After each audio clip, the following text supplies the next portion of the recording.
இந்த டைப் படத்துல மட்டும்தான் படத்துல இருக்கிறவங்களும் பாக்குற நாமளும் இந்த டைலாக ஃபீல் பண்ணுவோம். மச்சான் யாரா இவனுங்க எங்கிந்திரா வந்துக்கிறானுங்க? வேற என்ன, ஜாம்பி படத்துலதான். அதுலயும் அதுகிட்ட கடி வாங்கி எனக்கு ஒன்னும் ஆகாதுங்க நான் நல்லா இருப்பேன்னு சொல்றவன பார்த்தாலும் டேய் அவன் செத்துட்டான்டா.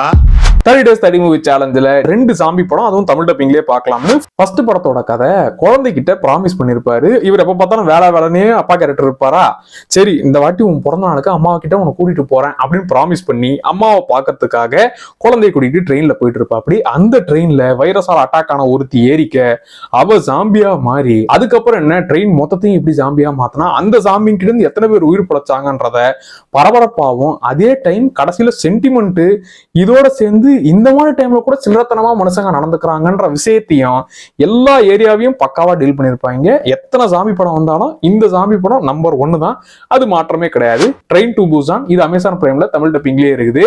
அண்ட் இன்னொரு படம், இதுல ஜாம்பி கிட்ட தப்பிப்பது எப்படின்னு ஒரு விஷயத்தையும் கண்டுபிடிப்பாங்க. இதுல ஹீரோ கேரக்டர் ஒரு ஃபேமிலியோட கார்ல போயிட்டு இருக்க, திடுதிப்புன்னு பிடி பீரியடுக்கு பெல் அடிச்ச மாதிரி எல்லாரும் அரக்க பறக்க ஓடிட்டு இருப்பாங்க. டேய் எங்கடா போறீங்கன்னு ஹீரோ இறங்கி வந்து பார்த்தா எல்லாருமே ஜாம்பியா மாதிரி அடுத்தவங்களை கடிச்சுக்கிட்டே இருப்பாங்க.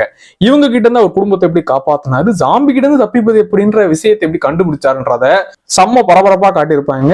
இந்த படத்தோட பேரு வேர்ல்டு வார் Z, இதுவும் அமேசான் பிரைம்ல தமிழ் டப்பிங்லயே இருக்கு.